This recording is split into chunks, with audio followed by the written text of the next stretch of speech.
হাসিনার বিরুদ্ধে অভিযোগপত্র আমলে নিল ট্রাইব্যুনাল। শুনানি সরাসরি দেখল বিশ্ব। 16 জুন পরবর্তী দিন ধার্য।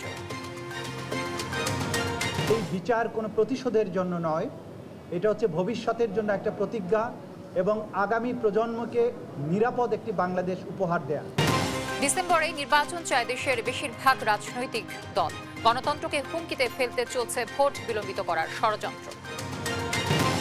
এক যুগ পর নিবন্ধন ফিরে পাচ্ছে জামায়াত। হাইকোর্টের রায় আপিলে বাতিল, আদালতের রায়ের অপেক্ষায় নির্বাচন কমিশন। নতুন অর্থ বছরের বাজেট ঘোষণাকাল। বিটিভি থেকে বিকেল 3টায় প্রচার শুরু হবে দ্বিতীয় দফা সংস্কার আলোচনাও। নগদ কার্যালয়ে দুদকের অভিযানে মিলেছে নিয়োগ জালিয়াতির প্রমাণ। অবৈধ লেনদেনের অভিযোগে সাবেক মন্ত্রী মোশাররফের বিরুদ্ধে মামলা।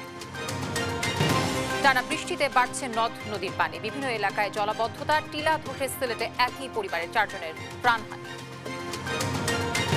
এবং গাজায় ত্রাণ কেন্দ্রে ইসরায়েলি সেনাদের গুলিতে নিহত 32। যুদ্ধবিরতি প্রস্তাবে সংশোধন চায় হামাস। অগ্রহণযোগ্য বলছে যুক্তরাষ্ট্র।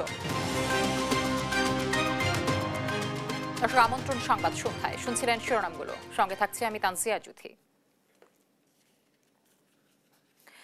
আন্তর্জাতিক অপরাধ ট্রাইব্যুনালে দাখিল হলো সাবেক প্রধানমন্ত্রী শেখ হাসিনার বিরুদ্ধে মানবতা বিরোধী অপরাধ মামলার প্রথম আনুষ্ঠানিক অভিযোগপত্র।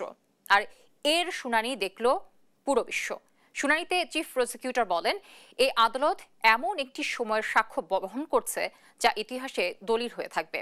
শুনানি শেষে 3 জনের বিরুদ্ধে তদন্ত প্রতিবেদন আমলে নিয়ে 16 জুন পরবর্তী শুনানির দিন ধার্য করেন ট্রাইব্যুনাল। সেদিন পলাতক শেখ হাসিনা ও আসাদুজ্জামান খান কামালকে আদালতে হাজির করার নির্দেশ দেন ট্রাইব্যুনাল।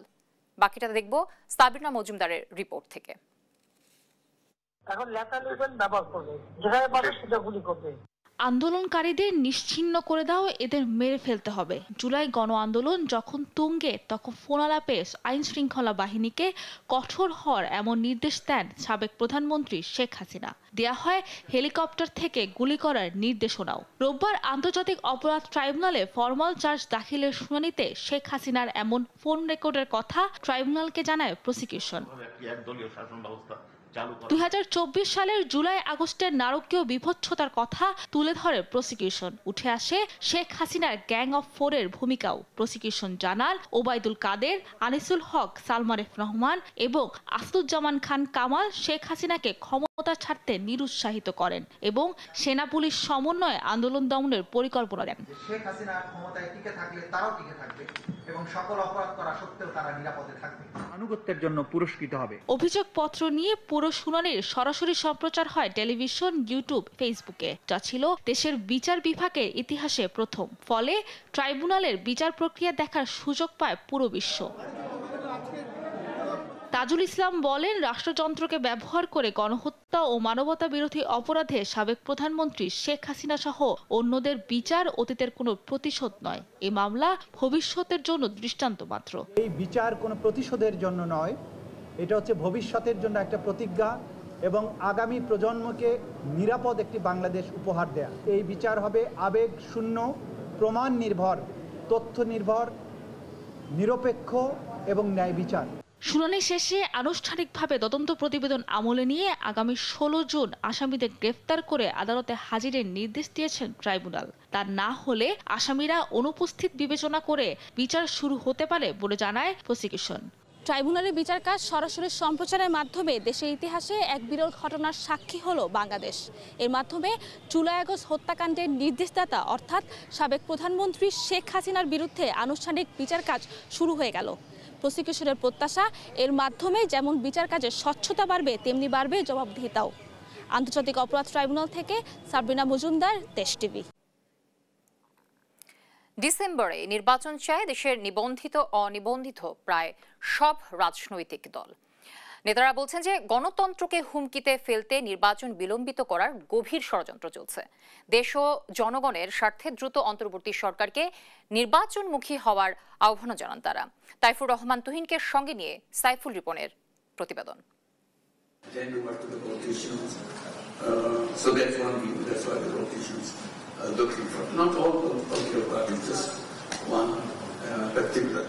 শুধু একটি বড় রাজনৈতিক দল ডিসেম্বরে নির্বাচন চায়। গেল 29 মে জাপানে এক সভায় এমন মন্তব্য করেন অন্তর্বর্তী সরকারের প্রধান উপদেষ্টা ডক্টর মোহাম্মদ ইউনূস। বিএনপিকে ইঙ্গিত করে দেয়া তার বক্তব্যে দেশের রাজনৈতিক অঙ্গনে আলোচনা সমালোচনার ঝড় ওঠে।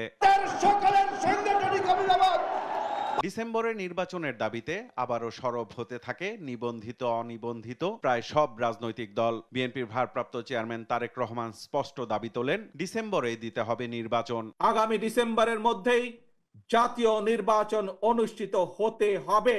দেশের নিবন্ধিত 50টি রাজনৈতিক দলের 45টির বেশি ডিসেম্বরে চায় জাতীয় নির্বাচন। নেতারা বলছেন, নির্বাচন পেছানো দেশকে ষড়যন্ত্রের দিকে ঠেলে দেওয়ার শামিল। ডিসেম্বরের মধ্যে নির্বাচন চাই, তবে সেটি যেন কোনো ভুল বোঝাবুঝির সৃষ্টি না হয়। এই উপদেষ্টা পরিষদের একটি গ্রুপ রয়েছে, তারা কিন্তু প্রধান উপদেষ্টাকে বিভ্রান্ত করছে। এক ধরনের অবিশ্বাস এবং আস্থাহীনতা জায়গা তৈরি হয়েছে, সেটি দূর করবার জায়গায় প্রধানত সরকারের দায়িত্ব। কিন্তু রাজনৈতিক দলগুলো স্বাভাবিক কারণেই ডিসেম্বরে নির্বাচন চাইবে, যেহেতু এই ডিসেম্বরের সময়টি খোদ মাননীয় প্রধান উপদেষ্টা নিজেই দিয়েছেন। বিপ্লবী ওয়ার্কার্স পার্টির সাধারণ সম্পাদক সাইফুল হক বলেন, একটি গ্রহণযোগ্য নির্বাচন করাই বর্তমান সরকারের প্রধান কাজ। রাজনৈতিক দল ও জনগণের দাবি উপেক্ষা করে নির্বাচন পেছানো উচিত হবে না, এমন দাবির সাথে সুর মিলিয়েছে শতাধিক দল। নির্বাচন যেমন আমরা চাই ডিসেম্বরের মধ্যে, তার আগে আমরা চাই যে আইন শৃঙ্খলা রক্ষাকারী বাহিনী নিরপেক্ষ ভূমিকা পালন করবে এবং লেভেল প্লেইং ফিল্ড হবে, যার মাধ্যমে সরকারি দল থাকলে সরকার এখানে থাকতে পারবেন না। আমরা নির্বাচন চাচ্ছি কারণ এটাই জনগণের অধিকার, যেটার জন্য 15 বছর ধরে আমরা আন্দোলন করেছি। আগেও চেয়েছি, এখনো চাই ডিসেম্বরের মধ্যে নির্বাচন। এটা আমাদের দলীয় অবস্থান। যদি সরকারের সিদ্ধান্ত থাকে, এমনকি ডিসেম্বরের আগেও সে জাতীয় নির্বাচন করা সম্ভব। বিএনপির স্থায়ী কমিটির সদস্য ইকবাল হাসান মাহমুদ টুকু বলেন, ডিসেম্বরে নির্বাচনের দাবি শুধু রাজনৈতিক দলেরই নয়, জনগণেরও। উনি অতি বেশি সরলীকরণ করেছেন। উনি জানেন না যে বিএনপি সহ আরো প্রায় 54টা দল নির্বাচন চায়। আর সবচেয়ে বড় কথা হলো যে জনগণ নির্বাচন চায়। জনগণ একটা নির্বাচিত সরকার দেখতে চায়, কারণ জনগণের যাওয়ার জায়গা নাই। উনি নন্দিত ছিলেন, কিন্তু এখন নিন্দিত হবেন এই ধরনের কথাবার্তা বলার জন্য। নেতারা বলছেন, যত তাড়াতাড়ি সুষ্ঠু নির্বাচনের মাধ্যমে দেশকে গণতান্ত্রিক ধারায় ফিরিয়ে আনা যাবে ততই মঙ্গল। তা না হলে ফের হুমকিতে পড়বে দেশের গণতান্ত্রিক ভবিষ্যৎ। সাইফুল রিপন, দেশ টিভি, ঢাকা। এদিকে বিএনপিকে নিয়ে প্রধান উপদেষ্টা মিথ্যাচার করেছেন বলে অভিযোগ করেছেন দলটির শীর্ষ নেতারা। শুধু বিএনপি নির্বাচন চায় এমন বক্তব্যের তীব্র সমালোচনা করে তারা বলেন, বিতর্কিত উপদেষ্টাদের বাদ দিয়ে তত্ত্বাবধায়ক সরকারের মতো একটি সরকার প্রতিষ্ঠা করতে হবে। রোববার দুপুরে জাতীয় প্রেস ক্লাবে শহীদ রাষ্ট্রপতি জিয়াউর রহমানের শাহাদাত বার্ষিকীর অনুষ্ঠানে এমন কথা বলেন নেতারা। নিয়াজ মোর্শেদের রিপোর্ট। শহীদ প্রেসিডেন্ট জিয়াউর রহমানের 44তম শাহাদাত বার্ষিকী উপলক্ষে জাতীয় প্রেস ক্লাবে আলোচনা সভা করে মুক্তিযোদ্ধা দল। এতে প্রধান অতিথির বক্তৃতায় বিএনপির স্থায়ী কমিটির সদস্য হাফিজউদ্দিন আহমেদ বলেন, বিএনপিকে নিয়ে অসত্য কথা বলছে অন্তর্বর্তী সরকার, গণতন্ত্র প্রতিষ্ঠায় দ্রুত নির্বাচন চান তিনি। একটি জন অভ্যুত্থানের মাধ্যমে মাফিয়া সরকারকে পরিবর্তন করেছে বাংলাদেশের লড়াকু জনগোষ্ঠী, কিন্তু বাংলাদেশকে তো আরো দীর্ঘ পথ পাড়ি দিতে হবে। যেই পথ হবে গণতন্ত্রের পথ, যেই পথে আমরা পরিক্রমণ করব জনগণের সম্মতিতে। সেখানে যার যতগুলোই পিএইচডি ডিগ্রি থাকুক, কিন্তু জনগণের সম্মতি ছাড়া এখানে কোনো ধরনের যুদ্ধে বাংলাদেশকে লিপ্ত করা যাবে না। জাতীয় প্রেস ক্লাবে সম্মিলিত পেশাজীবী পরিষদ আয়োজিত আরেকটি অনুষ্ঠানে অংশ নেন বিএনপির স্থায়ী কমিটির সদস্য খন্দকার মোশাররফ হোসেন ও ডাক্তার এজএম জাহিদ হোসেন। এ সময় বর্তমান উপদেষ্টা পরিষদের কার্যকলাপ নিয়ে ক্ষোভ জানান খন্দকার মোশাররফ হোসেন। নির্বাচন তো সবাই চাই, কিন্তু আমরা বলেছি ডিসেম্বরের মধ্যে ইলেকশন হলে নির্বাচন কমিশনের সুবিধা, সরকারের সুবিধা, জনগণের সুবিধা, সেটা আমরা যুক্তি দেখিয়েছি। যদি অন্য কোনো যুক্তি থাকে, সরকার পরিষ্কার করুক, করে নির্বাচনের তারিখ ঘোষণা করুক, সেটা ছিল তাদের দায়িত্ব। না বলে বিদেশে গিয়ে বলছে শুধুমাত্র বিএনপি নির্বাচন চায়, এটা সঠিক না। আর বিএনপিকে নিয়ে ষড়যন্ত্র হচ্ছে বলে অভিযোগ ডাক্তার এজেডএম জাহিদ হোসেনের। আপনি নিজে বলেছেন ডিসেম্বর থেকে জুনের মধ্যে হবে। এখন যদি আবার আমরা এটি ব্যত্যয় দেখতে পাই তাহলে জাতি আশাহত হবে, আর জাতি যদি আশাহত হয় তাহলে পরবর্তী পরিস্থিতির দায় আপনারা যারা আজকে চেয়ারে বসে আছেন তাদেরকেই নিতে হবে। ডিসেম্বরের মধ্যে নির্বাচন না দিলে উপদেষ্টা পরিষদ সম্মানের সঙ্গে বিদায় নিতে পারবে না বলেও হুঁশিয়ারি দেন বিএনপি নেতারা। নিয়াজ মোরশেদ, দেশ টিভি, ঢাকা। জামায়াতে ইসলামীর নিবন্ধন বাতিল করে হাইকোর্টের দেওয়ার রায় বাতিল করেছেন আপিল বিভাগ। রোববার প্রধান বিচারপতি নেতৃত্বাধীন 4 সদস্যের আপিল বেঞ্চ এ রায় দেন। একই সঙ্গে জামায়াতের নির্বাচনী প্রতীক দাঁড়িপাল্লা রাখার বিষয়ে নির্বাচন কমিশনকে সিদ্ধান্ত নেয়ার কথা জানান আপিল বিভাগ। দলটির আইনজীবী শিশির মনির অভিযোগ করেন, আদালতকে রাজনৈতিক স্বার্থে ব্যবহার করা হয়েছিল। মোহাম্মদ সাকিবের রিপোর্ট। রোববার সকাল থেকে হাইকোর্ট প্রাঙ্গণে ভিড় করেন জামায়াতে ইসলামীর নেতাকর্মীরা।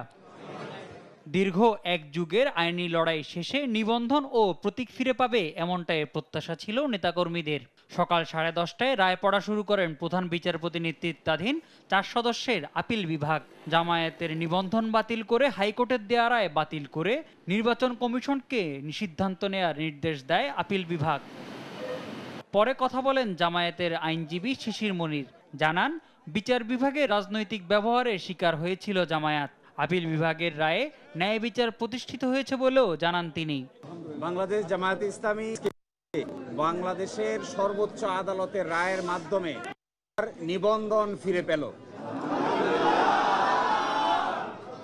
পলিটিক্যালি মোটিভেটেড পিআইএল বা রাজনৈতিক উদ্দেশ্যে দায়েরকৃত মামলার জামায়াতের নিবন্ধন নেওয়া হয়েছিল। রাজনৈতিক দল হিসেবে জামায়াতের নিবন্ধন ফিরে পাওয়ায় বহুদলীয় গণতন্ত্র ও প্রাণবন্ত সংসদ ব্যবস্থা ফিরে আসার পথ উন্মুক্ত হলো বলেও জানান তিনি। আজকের এই রায়ের মাধ্যমে বহুদলীয় গণতান্ত্রিক এবং অংশগ্রহণমূলক সংসদ প্রাপ্তি নিশ্চিত। আমরা আশা করি এই রায়ের পরে বাংলাদেশে সঠিক নির্বাচনের মাধ্যমে প্রাণবন্ত সংসদ গঠিত হবে। পরে কথা বলেন নির্বাচন কমিশনের আইনজীবী, বলেন পূর্ণাঙ্গ রায় হাতে পেলে বাকি কার্যক্রমের ব্যাপারে সিদ্ধান্ত নেবে নির্বাচন কমিশন। অর্ডারটা পাওয়ার পর ইলেকশন কমিশনকে আমি জানাবো, তারপর ওনারা অর্ডারটা দেখে ইলেকশন কমিশন ব্যবস্থা নেবেন। প্রতীকের বিষয়টা এই মামলার ইস্যু ছিল না, প্রতীকের বিষয়ে ওনারা কোনো ডিরেকশন দেননি, ওইটা বলছেন ওনাদেরকে অন্যভাবে সমাধান করতে হবে। মোহাম্মদ সাকিব, দেশ টিভি, ঢাকা। বাংলাদেশ জামায়াতে ইসলামী নিবন্ধন ফেরতের সংক্ষিপ্ত রায় প্রকাশ করে নির্বাচন কমিশনে পাঠিয়েছেন আদালত। রোববার সন্ধ্যায় এই রায় প্রকাশ করা হয়। এর আগে রায়ের কপি প্রসঙ্গে ইসি সচিব আক্তার আহমেদ বলেন, জামায়াতে ইসলামী নিবন্ধন ফেরত ইস্যুতে রায়ের কপি হাতে পেলে উচ্চ আদালতের নির্দেশনার মতো ব্যবস্থা নেওয়া হবে। এদিকে বিএনপি নেতা ইশরাক হোসেনের মেয়র হিসেবে শপথের ক্ষেত্রে উচ্চ আদালতের নির্দেশনা পেয়েছেন কিনা জানতে চাইলে ইসি সচিব জানান, ইশরাকের বিষয়েও আদালতের নির্দেশনার অপেক্ষায় ইসি।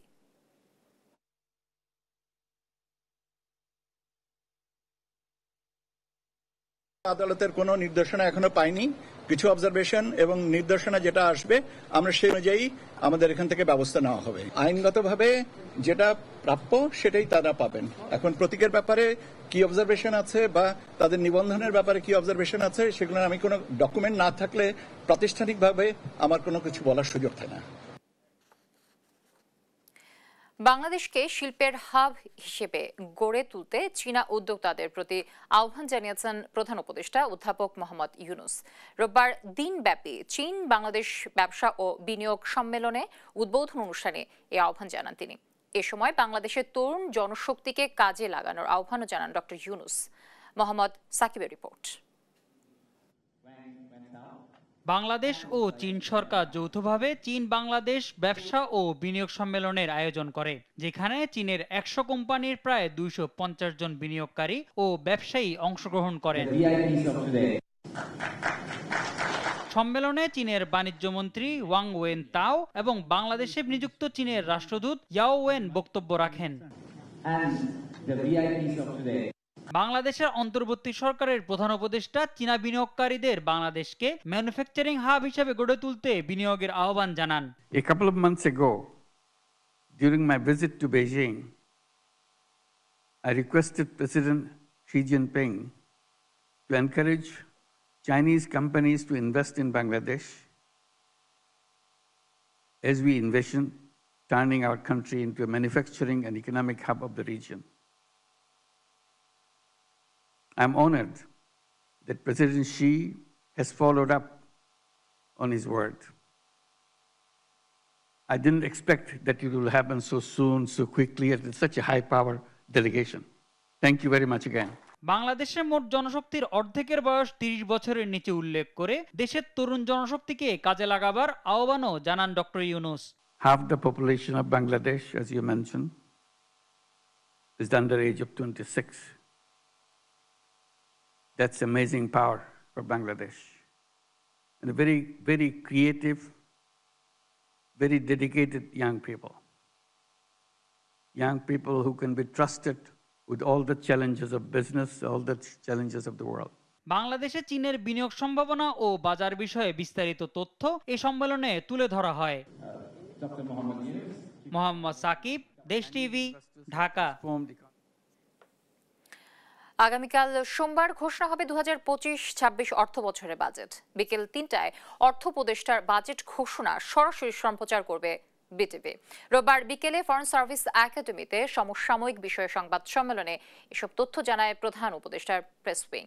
কর্মকর্তারা জানান, সোমবার থেকেই জাতীয় ঐক্যমত্য কমিশনের সঙ্গে রাজনৈতিক দলগুলোর দ্বিতীয় দফা আলোচনা শুরু হবে।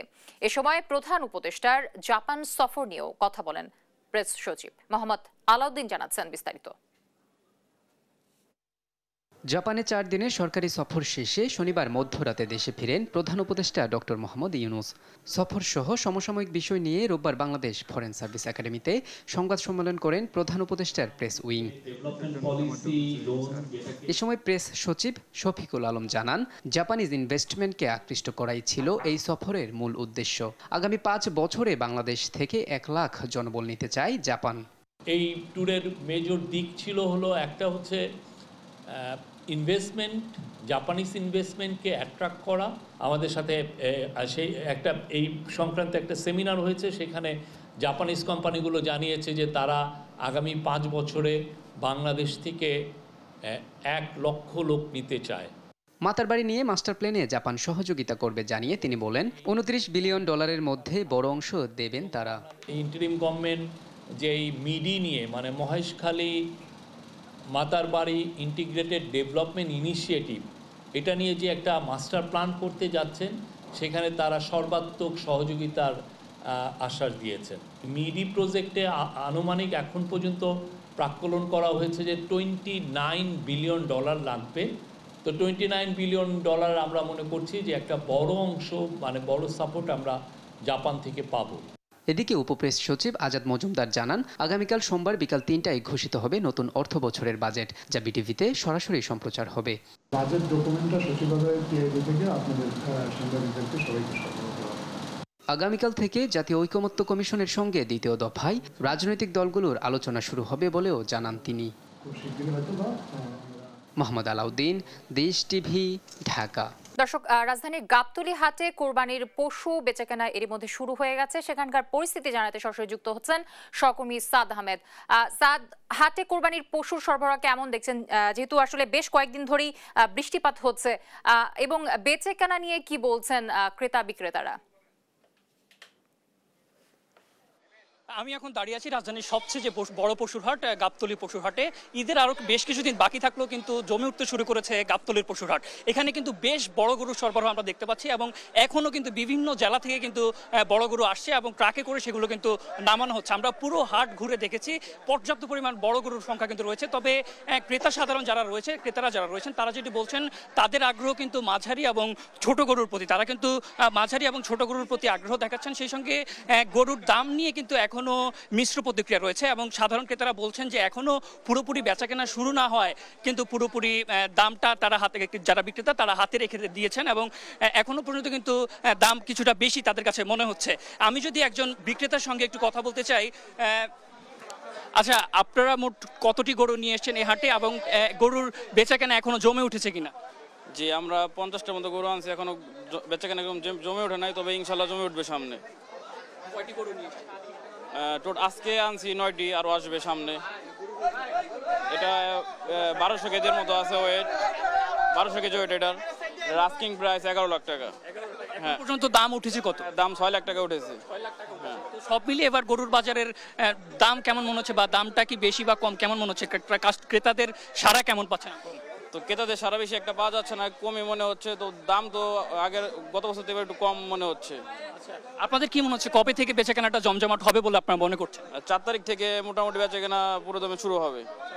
হ্যাঁ, তো যেমনটি শুনতে পাচ্ছিলেন, তিনি যেটি বলছেন, তারা আশা করছেন যে ঈদের 2-1 দিন আগে থেকে বেচাকেনা জমজমাট হবে। এখনো কিন্তু সেরকম ভাবে বেচাকেনা জমজমাট হয়ে ওঠেনি। যারা আসছেন তারা কিন্তু দেখার জন্য আসছেন এবং তারা যে যাচাই বাছাই করছেন যে আসলে গরুর দাম কেমন। যারা এখন হাটে আসছেন তারা মূলত দেখার জন্য বা দর্শনার্থী হিসেবে কিন্তু আসছেন, তবে এখনো কিন্তু বেচাকেনা সেরকম ভাবে জমে ওঠেনি। আমি যদি একজন দর্শনার্থীদের সঙ্গে একটু কথা বলতে চাই। আচ্ছা, কেমন দেখছেন হাতে বড় গরু সরবরাহ? বড় গরু মোটামুটি ভাই ভালো আছে বড় গরু, কিন্তু ক্রেতা তো আসছে না এখন। তোর বড় গরু দাম মোটামুটি সীমিতর ভিতরে ভাই পাওয়া যায় গরু এখন গাবতলী গরু হাটে। তো যেমনটি শুনতে পাচ্ছিলেন, তিনি যেটি বলছিলেন যে আর কিছুদিন পরেই হয়তো 2-1 দিন পরেই হয়তো বেচাকেনা জমজমাট হয়ে উঠবে এবং এটাই কিন্তু আশা হচ্ছে যে ক্রেতা বিক্রেতাদের। তো এখনো পর্যন্ত কিন্তু পর্যাপ্ত গরু আসছে এবং পুরো হাটেই কিন্তু আমরা বেশ গরু সহ ছাগল, উট, দুম্বা সব পশুরই কিন্তু পর্যাপ্ত সরবরাহ রয়েছে। তো আশা করা যাচ্ছে ঈদের 2-1 দিন আগে হয়তো এই গাবতলী পশুর হাটে বেচাকেনা আরো জমজমাট হয়ে উঠবে। তো এই ছিল গাবতলী পশুর হাট থেকে আমার কাছে সর্বশেষ। সাদ, আপনাকে অসংখ্য ধন্যবাদ। দর্শক, গাবতলী পশুর হাট থেকে যুক্ত ছিলেন আমাদের সহকর্মী সাদ আহমেদ। প্রায় 100 কোটি টাকা ও 11 লাখ ডলার সন্দেহজনক লেনদেন করেছেন সাবেক এলজিআরডি মন্ত্রী খন্দকার মোশাররফ হোসেন। একই সঙ্গে 35 কোটি টাকার বেশি অবৈধ সম্পদের প্রমাণ মেলায় তার বিরুদ্ধে মামলা করেছে দুদক। এদিন নগদের প্রধান কার্যালয়ে অভিযান চালিয়ে নিয়োগ জালিয়াতির প্রাথমিক সত্যতা পায় সংস্থাটি। এদিকে ভুয়া এলসি নামে তমা ও ম্যাক্স গ্রুপের বিরুদ্ধে 100 কোটি টাকা আত্মসাতের ঘটনা অনুসন্ধানে নেমেছে দুদক। বাকিটা জানাবেন আমাদের সহকর্মী ফজলে আদিত্য। পতিত আওয়ামী লীগ সরকারের সাবেক এলজিআরডি মন্ত্রী ছিলেন ইঞ্জিনিয়ার খন্দকার মোশাররফ হোসেন। মন্ত্রণালয়ের দায়িত্ব পালনকালে লুটপাট ও দুর্নীতির বিস্তর অভিযোগ রয়েছে তার বিরুদ্ধে। এসব অভিযোগের অনুসন্ধানে মিলেছে অসঙ্গতির নানা প্রমাণ। 35 কোটি টাকার অবৈধ সম্পদ এবং 100 কোটি টাকা ও 11 লাখ ডলারের সন্দেহজনক লেনদেনের অভিযোগে তার বিরুদ্ধে মামলা করেছে দুদক। তার নিজ নামেও 15টি ব্যাংক হিসাবে ডিসেম্বর 2024 পর্যন্ত 99 কোটি 21 লক্ষ টাকারও বেশি অস্বাভাবিক লেনদেন এবং 11,33,816 ইউএস ডলার অস্বাভাবিক লেনদেনের তথ্য অনুসন্ধানকালে প্রমাণিত হয়েছে। এদিন বনানীতে অবস্থিত আর্থিক প্রতিষ্ঠান নগদের প্রধান কার্যালয়ে অভিযান চালায় দুদক। সংস্থাটির মহাপরিচালক জানান, নগদের নিয়োগে অনিয়মের প্রাথমিক সত্যতা পাওয়া গেছে। এনফোর্সমেন্ট টিম থেকে মৌখিকভাবে যেটা জানানো হয়েছে সেটা হচ্ছে তার সেখানে কিছু নিয়োগে অনিয়ম ছিল। নিয়োগে অনিয়ম সংক্রান্ত কিছু তথ্যে তারা প্রাথমিক সত্যতা পেয়েছে মর্মে জানিয়েছে। বিস্তারিত তারা যখন প্রতিবেদন দাখিল করবে তখন আমরা জানতে পারব। এদিকে এনআরবি গ্লোবাল ব্যাংক থেকে 100 কোটি টাকা আত্মসাতের অভিযোগে নির্মাণ প্রতিষ্ঠান তমা ও ম্যাক্স গ্রুপের বিরুদ্ধে অনুসন্ধানে নেমেছে দুর্নীতি দমন কমিশন দুদক। ফজলে আদিত্য, দেশ টিভি, ঢাকা। ভারী বর্ষণে দেশের বিভিন্ন স্থানে নদ নদীর পানি বেড়েছে। কয়েক জেলায় ডুবেছে অলিগলি সহ প্রধান প্রধান সড়ক। দোকানপাট ও বাসাবাড়িতে পানি ঢুকে বিপাকে পড়েছেন অনেকেই। পাহাড়ি ঢল ও বৃষ্টিপাত অব্যাহত থাকলে বন্যার আশঙ্কা রয়েছে। ভারী বর্ষণে বেড়েছে পাহাড় ধসের ঝুঁকিও। এদিকে বৃষ্টিতে সিলেটে টিলা ধসে একই পরিবারের 4 জনের মৃত্যু হয়েছে। অঙ্কন চৌধুরীর রিপোর্ট। ভারতের ত্রিপুরায় ভারী বৃষ্টির কারণে মৌলভীবাজারের মনু নদীর পানি বিপদসীমার 13 সেন্টিমিটার উপর দিয়ে প্রবাহিত হচ্ছে। দেশের অন্যান্য নদীগুলোর পানিও বাড়তির দিকে। ময়মনসিংহে 3 ঘন্টার ভারী বৃষ্টিতে শহরের প্রধান সড়কগুলো সহ অলিগলি পানিতে তলিয়ে গেছে। এতে যানবাহন পিকল সহ বাসাবাড়িতে পানি ঢুকে ভোগান্তি তৈরি হয়েছে। ট্রেন কোনো পরিষ্কার নাই, যার কারণে পানি আটকে পড়তেছে, আমরা অফিসে যাইতে পারতাছি না। নেত্রকোনায় পাহাড়ি ঢল ও কয়েকদিনের টানা বৃষ্টিতে নদীর পানি বেড়ে প্লাবিত হয়েছে নিম্নাঞ্চলগুলো। বৃষ্টি অব্যাহত থাকলে বন্যার আশঙ্কা করছে স্থানীয়রা। অনেক পানি হয়ে গেছে, সেটা যদি আরো বাইরে যেতে আমাদের ক্ষতিগ্রস্ত হবে। রাঙামাটিতে ভারী বৃষ্টিতে পাহাড় ধসের ঝুঁকি বেড়েছে। কিছু এলাকায় ছোট পাহাড় ধস, গাছ ভেঙে পড়ার ঘটনা ঘটেছে। কুড়িগ্রামে নদ নদীর পানি বাড়ায় নদী ভাঙনের শিকার হয়েছে হাজারো মানুষ। উলিপুরে ব্রহ্মপুত্র ধরলা নদী ভাঙনে 50টি পরিবার এখন ঘরছাড়া। এদিকে সিলেটের গোলাপগঞ্জে টিলা ধসে একই পরিবারের 4 জনের মৃত্যু হয়েছে। গভীর রাতে টিলা ধসে ঘুমন্ত অবস্থায় মারা যান রিয়াজ মিয়া, তার স্ত্রী ও 2 সন্তান। সবাই ঘরের মায়া ছাড়তে পারে না, আশ্রয়কেন্দ্রে যেতে চায় না, অন্যের বাড়িতে যেতে চায় না, যার জন্য এই ধরনের দুর্ঘটনা ঘটে যায়। প্রাকৃতিক দুর্যোগের ক্ষয়ক্ষতি কমাতে এখনই প্রয়োজন আগাম প্রস্তুতি। দুর্বল বাঁধ মেরামত, সচেতনতা বাড়ানো, তা না হয় বহু পরিবার ক্ষতির মুখে পড়বে বলে আশঙ্কা করছে স্থানীয়রা। নিউজ ডেস্ক, দেশটি।